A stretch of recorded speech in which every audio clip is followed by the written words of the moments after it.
સ્વાગત છે કુંભ ભાઈઓ મંથન ભંડા યુટ્યુબ ચેનલમાં આપનું હાર્દિક સ્વાગત છે। તો કુંભ રાશિના લોકો ધ્યાનથી સાંભળો। આગામી 3 થી 5 દિવસ તમારા જીવનમાં ખૂબ જ ક્રાંતિકારી બનવાના છે। મોટા ફેરફારો થશે। 3 મોટી ઘટનાઓ બનશે। આ સાથે મહાશિવરાત્રી પર આ 2 વસ્તુઓ તમારી પાસે જાતે જ આવશે। એકમાત્ર શરત એ છે કે તમે આ કાર્યક્રમ અંત સુધી જોશો, કારણ કે આ કાર્યક્રમમાં અમે તમને એક ગુપ્ત સૂત્ર વિશે જણાવવા જઈ રહ્યા છીએ જે ખુદ ભગવાન શિવને ખૂબ જ પ્રિય છે।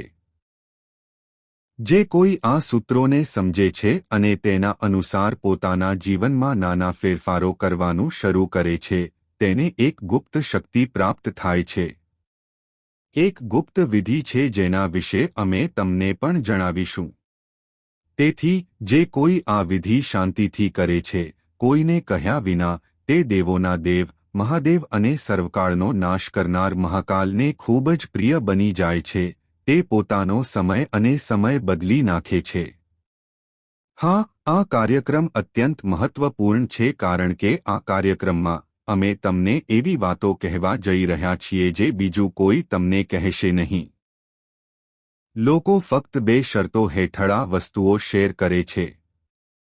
પ્રથમ, તે કાં તો પરંપરાગત શિષ્ય હોય અથવા ખૂબ જ નજીકના સંબંધી જેની સાથે તેમને સહાનુભૂતિ હોય, અથવા આ બાબતોની ચર્ચા પેઇડ કન્સલ્ટન્સીમાં થાય છે। સામાન્ય રીતે કોઈ આ બાબતો વિશે વાત કરતું નથી કારણ કે તે ખૂબ અસરકારક છે। તો કોઈ તમને મફતમાં કેમ કહેશે? પરંતુ ચિંતા કરશો નહીં, અમે તમને આ બાબતો જણાવીશું। અમે તમને આ સૂત્રો, આ મહત્વપૂર્ણ પ્રથાઓ અને ઉકેલો જણાવીશું। તેમને અજમાવી જુઓ। તે મહામાઈના આશીર્વાદ તરીકે તમારી પાસે આવી રહ્યા છે। તેમને સારી રીતે સમજો અને તમારા જીવનમાં તેનો અમલ કરો। તે પછી તમે અમને ટિપ્પણીઓમાં કહેશો કે તમને ગુરુદેવનો આનંદ મળ્યો છે। હા, કોઈ મોટા દાવા નથી। અમે જે કંઈ કહીએ છીએ તે પુરાવા અને પુરાવા દ્વારા સમર્થિત છે અને અમારા પોતાના વ્યક્તિગત અનુભવો પર આધારિત છે। ફક્ત ધીરજ રાખો અને આ કાર્યક્રમ જુઓ, કારણ કે આ કાર્યક્રમ તમારા માટે 3 મહત્વપૂર્ણ બાબતો લાવે છે। પ્રથમ, તે આગામી 3 થી 5 દિવસ માટે એક સંપૂર્ણ રોડમેપ છે। તે ગ્રહો પર આધારિત છે। કારણ કે, જુઓ, સૌથી મહત્વની વાત એ છે કે ગ્રહોનો રાજા સૂર્ય હવે રાહુ સાથે ગયો છે। એક ચતુર ગ્રહોની યુતિ બની છે। બુધ, શુક્ર, રાહુ અને સૂર્ય 11મી રાશિમાં છે। અહીં એક વિચિત્ર પરિસ્થિતિ વિકસી રહી છે। એવું કહી શકાય કે આ પરિસ્થિતિ મૂંઝવણ પેદા કરશે। તે અનિર્ણાયકતાની સ્થિતિ પેદા કરશે। ક્યારેક તે નકારાત્મક ઘટનાઓનું કારણ બનશે। તે જીવનમાં ખૂબ જ પ્રતિકૂળ અને ભયાનક ઘટનાઓનું કારણ બનશે। પરંતુ તે જ સમયે યાદ રાખો કે જેને ખૂબ ખરાબ માનવામાં આવે છે તે જો ચતુરાઈ અને સમજદારીપૂર્વક ઉપયોગમાં લેવામાં આવે તો તે ખૂબ જ સારું પણ બની શકે છે। હા, જો તમે આ યુતિની અસરો અને સ્વભાવને સમજો છો, તો તમને ફાયદો થશે। હા, વધુમાં, ચંદ્ર કેતુ અને ગુરુ દ્વારા દૃષ્ટિ પામે છે અને ગુરુની રાશિમાં સ્થિત છે, જે અત્યંત પ્રભાવશાળી છે। આનો અર્થ એ છે કે એક તરફ આ સમય સારો છે અને બીજી તરફ તે ખૂબ જ ખરાબ પણ છે। તે બેધારી તલવાર જેવું છે। તો હું કહેવાનો અર્થ એ છે કે જ્ઞાનીઓ માટે સંકેત પૂરતો છે, જ્યારે મૂર્ખોને સિંહાસન પર લાવી શકાય છે। તેઓ તેનો પણ નાશ કરશે અને ગરીબીના માર્ગ પર આગળ વધશે। તો આ કાર્યક્રમ જ્ઞાની અને જ્ઞાની લોકો માટે છે। આ કાર્યક્રમ દર્દી માટે છે। આ કાર્યક્રમ ખૂબ જ મહત્વપૂર્ણ છે। અંતે અમે તમને એવા સૂત્રો અને પ્રથાઓ જણાવીશું જે ભોલે બાબાને ખૂબ જ પ્રિય છે। આ પ્રથાઓ કરો અને તમે જોશો કે શિવરાત્રી અને શિવરાત્રી પછી તમારું જીવન ચમત્કારિક રીતે બદલાઈ જશે. પહેલો પુરાવો એ હશે કે તમે આ પ્રથાઓ કરો છો. તમારે હમણાં જ શિવરાત્રી પર જ્યારે તમે આ કાર્યક્રમ જોઈ રહ્યા છો ત્યારે કંઈક શરૂ કરવું પડશે. હા, જેમ જેમ તમે આ પ્રથાઓ કરો છો, શિવરાત્રી પછી તરત જ 24 કલાકની અંદર તમને મહાન સમાચાર પ્રાપ્ત થશે. હા, આનો પુરાવો હશે. તો ઘણી બધી બાબતો છે. ઘણી બધી બાબતો. તે બધી તમારા અંગત જીવન સાથે સંબંધિત છે. કોઈ અપ્રસ્તુત વાત નથી. તમારે ફક્ત તમારા જીવનની થોડી મિનિટો અમને સંપૂર્ણ ધીરજ સાથે આપવી પડશે અને અમે તમને જે કહીએ છીએ તે સ્વીકારવી પડશે. ફક્ત સાંભળવાથી કોઈ ફાયદો થશે નહીં. તમારે તેને વ્યવહારમાં પણ મૂકવું પડશે. તમારે તેને અમલમાં મૂકવું પડશે અને અમે તમને ગેરંટી સાથે કહીશું કે તે પછી તમારું જીવન કેવી રીતે બદલાશે. ઠીક છે. તો અમને આશા છે કે તમે બધું સમજી ગયા હશો. હવે ધીરજ રાખો અને આ કાર્યક્રમ સાથે જોડાયેલા રહો. તો ચાલો મહામાઈને યાદ કરીએ. માં. આ સાથે હું તમને શ્રી યંત્ર વિશે જણાવીશ. જુઓ, તમે ચિત્ર જોઈ શકો છો. આ દિવ્ય શ્રી યંત્ર છે જેને અમે તમારા માટે જાગૃત કરવા માટે કામ કરી રહ્યા છીએ. હા, આ યંત્રમાં દેવી લક્ષ્મીના બધા સ્વરૂપો હાજર છે. અને યંત્રનો અર્થ યંત્ર થાય છે. જ્યારે કોઈ પણ દૈવી શક્તિ માટેનું યંત્ર બનાવવામાં આવે છે, જાગૃત થાય છે અને મંત્રો દ્વારા પવિત્ર કરવામાં આવે છે, ત્યારે યંત્ર એક યંત્રની જેમ તે ઊર્જાને ગ્રહણ કરે છે અને તેને વાતાવરણમાં પ્રસારિત કરવાનું શરૂ કરે છે. અને યાદ રાખો, જ્યાં સુધી તમને મહામાઈ લક્ષ્મીનો આશીર્વાદ ન મળે ત્યાં સુધી તમે તમારા શ્રેષ્ઠ પ્રયાસ કરી શકો છો. પૈસા આવી શકે છે, પરંતુ તે જેમ જેમ આવે છે તેમ તેમ જતા રહેશે. તે રહેશે નહીં. જો સ્થિર લક્ષ્મી ન હોય તો સુખ, સમૃદ્ધિ, સંપત્તિ અને સન્માન રહેશે નહીં. બધું પ્રાપ્ત કરવાનો એકમાત્ર રસ્તો એ છે કે દેવી લક્ષ્મી, માતા ભગવતીનો આશીર્વાદ મેળવવો અને તે કરવાનો સૌથી સરળ રસ્તો આ શ્રી યંત્ર છે.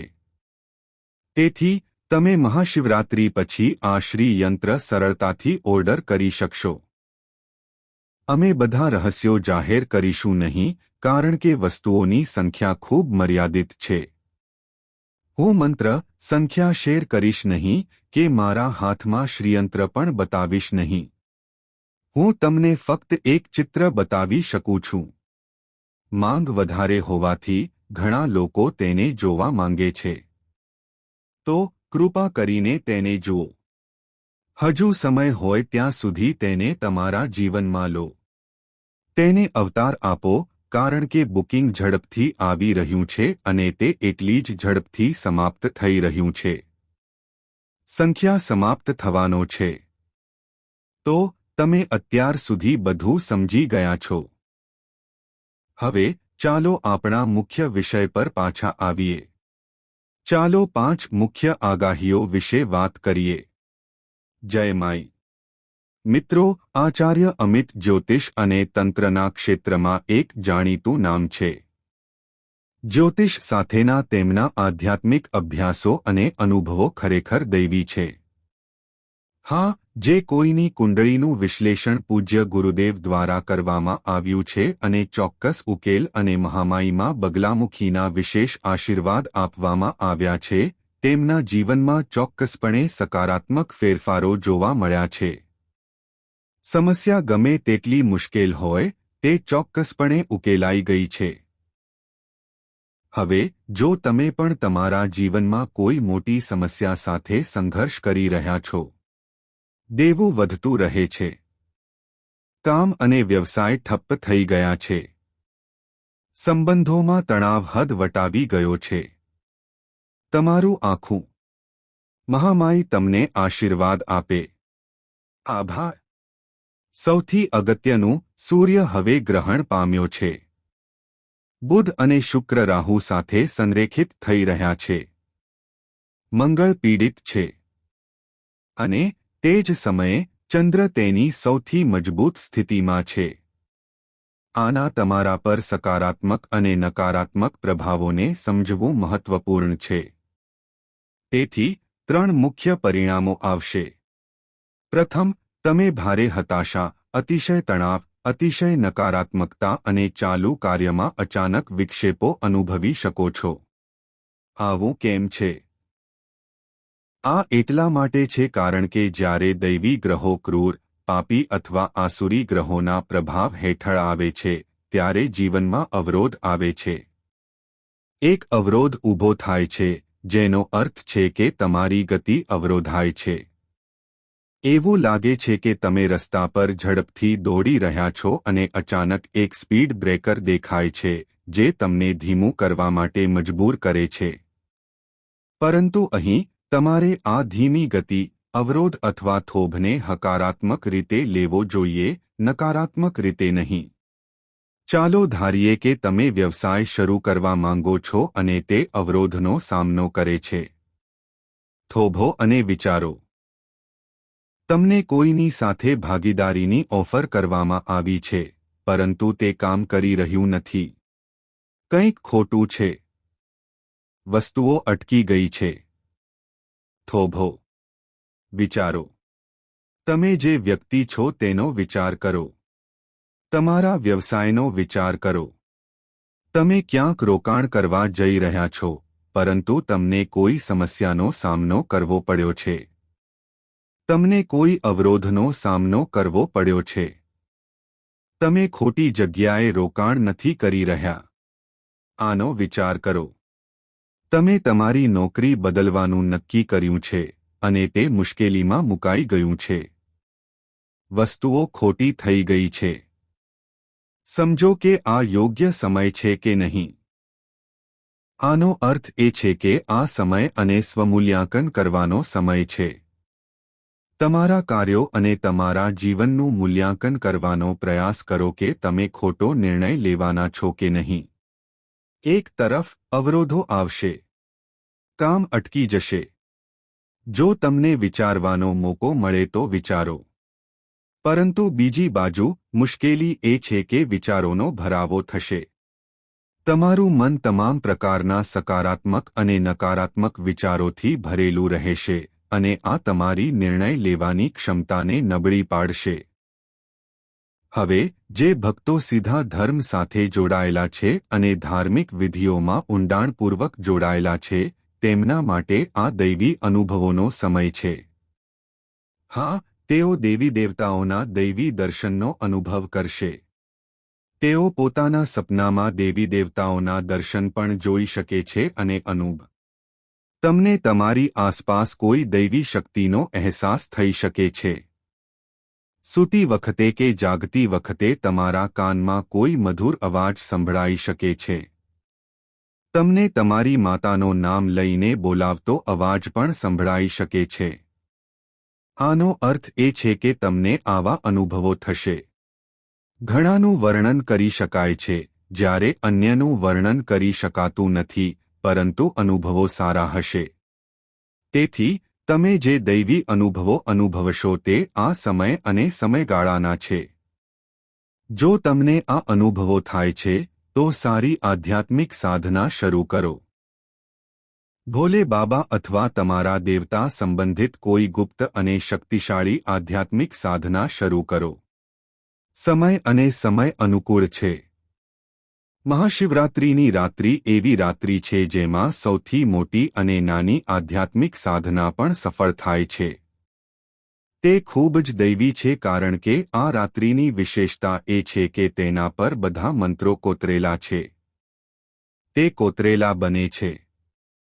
આનો અર્થ એ છે કે ભોલે બાબાએ બધા મંત્રો સીલ કર્યા છે જેથી આ કળિયુગમાં કોઈ તેનો દુરુપયોગ ન કરી શકે. જો કે મહાશિવરાત્રિની રાત્રે, કારણ કે 3 રાત્રિઓ છે. કાલરાત્રિ, મહારાત્રિ, શિવરાત્રિ, હોળી, દિવાળી અને શિવરાત્રિ, આ રાત્રે બધા મંત્રો આપમેળે કોતરાઈ જાય છે. આ એવી રાત છે જ્યારે તમે કોઈપણ મંત્રનો અભ્યાસ કરી શકો છો. તે ખૂબ જ ઝડપથી સિદ્ધ થશે. તમે જે મંત્રોનો જાપ કરો છો તેનાથી તમને સીધા પરિણામો મળશે. જો તમે પહેલાથી જ કોઈ દૈવી શક્તિ સાથે જોડાયેલા છો તો તમારે તેનો અભ્યાસ કરવો જોઈએ. ફક્ત ભોલે બાબાનો અભ્યાસ કરવો જરૂરી નથી. જો તમે નથી તો અમે સૂચવીએ છીએ કે તમે રાત્રે 11 કે 21 રાઉન્ડ સંપૂર્ણ વિધિ સાથે જાપ કરો. રાત્રે 9:00 વાગ્યે શરૂઆત કરો કારણ કે તે શિવરાત્રિ છે. આપણા હિન્દુ ધર્મ અને સમાજમાં રાત્રિ વિશે ઘણી નકારાત્મક ધારણા છે. આનો અર્થ એ છે કે જ્યારે દુનિયા સૂઈ જાય છે ત્યારે યોગીઓ જાગી જાય છે, એટલે કે માયા પણ રાત્રે સૂઈ જાય છે. દુનિયા રાત્રે સૂઈ જાય છે અને દૈવી શક્તિઓ રાત્રે જાગી જાય છે. તેથી રાત્રિનો સમય હંમેશા સાધકો માટે શ્રેષ્ઠ સમય હોય છે. એટલા માટે મોટા તહેવારો, હિન્દુ ધર્મના મહાન તહેવારો ફક્ત રાત્રે જ ઉજવવામાં આવે છે. શિવરાત્રિની જેમ નવરાત્રિ આ ફક્ત રાત્રે જ ઉજવવામાં આવે છે. હોળી પૂજા, દિવાળી પૂજા બધું રાત્રે જ ઉજવવામાં આવે છે કારણ કે આ મોટા ધાર્મિક વિધિઓ છે. તો તમારે પણ મહાશિવરાત્રિની રાત્રે 9 વાગ્યાની આસપાસ તમારી સાધના શરૂ કરવી જોઈએ. જો તમે તે કરી શકો તો તમે તે કેવી રીતે કરશો? ઘણા લોકો પૂછે છે, ગુરુજી, માળા કેવી રીતે કરવી? મેં ક્યારેય તે કર્યું નથી. તો તમારે પંચાક્ષરી મંત્રનો જાપ કરવો જોઈએ. જાપ કરતા પહેલા તમારે ભોલે બાબાની પરવાનગી લેવી જોઈએ અને પછી સંપૂર્ણ વિધિઓ અને પંચોપચાર સાથે પંચોપચાર પૂજા કરવી જોઈએ અને પછી આ મંત્રનો જાપ કરવો જોઈએ. જુઓ, આ વસ્તુ જેને તમે જુઓ છો તે છે જેને આપણે સુમેરુ કહીએ છીએ. તે ક્યારે ઓળંગી શકાતું નથી. તે ક્યારે ઓળંગી શકાતું નથી. આ નિયમ શીખો. તે આવશ્યક છે. જો તમે તેને સમજો છો તો તે સારી વાત છે. જો તમે તેને સમજો છો તો તે શીખો. ક્યારે તેનું ઉલ્લંઘન ન કરો. આપણે અહીંથી માળાનો જાપ શરૂ કરીએ છીએ. આપણે આ મણકાની ગણતરી પણ કરતા નથી. આ 9મો મણકો છે અને બાકીના 8 અથવા 108 મણકા ગણાતા નથી. ઠીક છે. તો આપણે અહીંથી શરૂઆત કરી અને આપણે અહીંથી આ રીતે જાપ કર્યો. આપણે આંગળીને માળા સ્પર્શ કરવા દેતા નથી. આપણે તર્જની આંગળીને માળાથી દૂર રાખીએ છીએ. આપણે આ આંગળીઓને માળા સ્પર્શ કરવા દઈએ છીએ. આ આંગળી પર માળા ફરે છે. તે હૃદય રેખા સાથે જોડાય છે. તે હૃદય સાથે જોડાય છે. ખરું ને? અનાવિકા, તો આપણે માળા આને સ્પર્શ કરીએ છીએ અને આ રીતે અને આ રીતે અને આ રીતે અને આ રીતે આપણે અંત સુધી પહોંચી ગયા છીએ. આપણે આ બિંદુએ પહોંચી ગયા છીએ. આ છેલ્લો મણકો છે. ખરું ને? હવે અહીંથી આપણે તેને પાછું આપીશું. આપણે સુમેરુને પાર કર્યું નથી અને આપણે ફરીથી જપ કરવાનું શરૂ કર્યું છે અને આપણે માળા છુપાવીને જપવું પડશે. ખરું ને? તે બતાવવા માટે નથી. તે ખુલ્લું પાડવા માટે નથી. આ રીતે તમારી પાસે એક માળા છે. આપણે ફરીથી ત્યાં પહોંચ્યા. આગલી વખતે અહીં બીજી માળા છે. આપણે સુમેરુ પહોંચ્યા. હવે અહીંથી આપણે ફરીથી બદલાયા. એનો અર્થ એ કે આપણે પાછા ફર્યા અને આપણે સુમેરુને પાર કર્યું નથી. ખરું ને? અમે વિચાર્યું કે આપણે આ શેર કરીશું. ઘણા લોકો અમને ટિપ્પણીઓ, કોલ અને ટેક્સ્ટમાં પૂછે છે. તો મહાશિવરાત્રિની રાત્રે તમારે મહાકાલ મહાદેવના 5 અક્ષરવાળા મંત્ર ઓમ નમઃ શિવાયનો જાપ કરવો પડશે. આ સૌથી શક્તિશાળી મંત્ર છે. તે એક મહાન મંત્ર છે. તમારે આ મંત્રનો ઓછામાં ઓછો 21 વાર જાપ કરવો પડશે અને પછી 2 ફેરા એટલે કે 108 અને 108 ફેરાનો હવન કરો. તમારું ભાગ્ય ખુલશે. તમારું જીવન ચમત્કારિક રીતે બદલાઈ જશે. તમારે સખત મહેનત કરવી પડશે. જો તમે તમારા કાર્યથી દૂર રહેશો તો ભગવ ચિંતાની લાગણી રહેશે. તમારે લાંબી મુસાફરી કરવી પડી શકે છે. તમારા અધિકારનો દુરુપયોગ ન કરો. તમારી શક્તિનો દુરુપયોગ ન કરો. નબળાઓને હેરાન ન કરો. બીજાના દૃષ્ટિકોણથી તમારા શબ્દોનો વિચાર કરો, એટલે કે જો કોઈ તમને આવું જ કહે તો તમને કેવું લાગશે તે ધ્યાનમાં લો. જો તમને ખરાબ લાગે છે તો બીજી વ્યક્તિને પણ ખરાબ લાગી શકે છે. આનો અર્થ એ છે કે આ સમય દરમિયાન તમારે તમારી વાણી પર સંપૂર્ણ નિયંત્રણ રાખવું જોઈએ, કારણ કે મંગળ ખરાબ સ્થિતિમાં છે. મંગળ મુશ્કેલી, વિવાદ, ઝઘડા અને પૈસા રોકશે, તેમાં વિલંબ પણ કરશે. તો મુદ્દો એ છે કે તમારી વાણી પર નિયંત્રણ રાખો. નહીં તો તમે નિરર્થક વિવાદોમાં ફસાઈ શકો છો. કોઈને સલાહ આપવા માટે દબાણ કરવાનો પ્રયાસ કરશો નહીં. દરેક વ્યક્તિ પોતાના જીવનનો માલિક છે. અને ગમે તે હોય, શું કોઈ વ્યક્તિ શું કહે છે તે સાંભળીને કોઈ બદલાય છે. ભલે તમે કોઈને બદલવા માંગતા હો અને તમે તેમને ઘણી સલાહ આપો અને તમે તેમની ખૂબ કાળજી રાખો, તમે તેમને બદલી શકશો નહીં, કારણ કે તેઓ પોતાના કર્મ, પોતાનું ભાગ્ય અને પોતાના પરિણામો લાવ્યા છે અને તેઓ તેમને ભોગવશે. તે જે કંઈ કરી રહ્યો છે તે તેના કર્મ અનુસાર, તેના ભાગ્ય અનુસાર કરી રહ્યો છે. તેથી કોઈની બિનજરૂરી ચિંતા ન કરો. કોઈને આ કે તે કરવાનું ન કહો. આ ફક્ત વધુ રોષ અને સંઘર્ષ તરફ દોરી જશે અને તમે ફક્ત વધુ તણાવ અનુભવશો. તેથી વસ્તુઓ ચાલુ રહેવા દો. વધારે દખલ કરવાની જરૂર નથી. કોઈની સીધી ટીકા ન કરો. ફક્ત તેમની સાથે થોડો તર્ક કરવાનો પ્રયાસ કરો. જો તેઓ સંમત ન થાય તો તે ઠીક છે. તે તેમની પોતાની પસંદગી છે. સમૃદ્ધ ખોરાક ન ખાઓ. તમને અચાનક પેટમાં દુખાવો અથવા માથાનો દુખાવો થઈ શકે છે. થોડી કસરત કરો અને ધ્યાન કરો. તમારી આંખો બંધ કરો અને અડધા કલાક માટે એકાંત જગ્યાએ શાંતિથી બેસો. આ જરૂરી છે. દુશ્મનો વધશે. તેઓ તમારી વિરુદ્ધ કાવતરું કરશે. તેઓ તમને નીચે લાવવાનો પ્રયાસ કરશે. કાર્યસ્થળનું વાતાવરણ કામ કરતા લોકો માટે મુશ્કેલ બનતું જાય છે. ઉપરી અધિકારીઓ પણ તમારી વાત સાંભળશે નહીં. એવું લાગશે કે તેઓ કોઈના આદેશનું પાલન કરી રહ્યા છે અને તમારા કામનું સન્માન કરવામાં આવશે નહીં. કોઈ બીજું તમારા કામનો શ્રેય ચોરી કરશે. તમે સખત મહેનત કરો છો, પણ કોઈ બીજું પ્રગતિ કરશે. આ એક ખરાબ પરિસ્થિતિ છે, પરંતુ તમારે તે સહન કરવી પડશે. નિયંત્રણ ખૂબ જ મહત્વપૂર્ણ છે. તમે જે પણ કરી રહ્યા છો, ગમે તે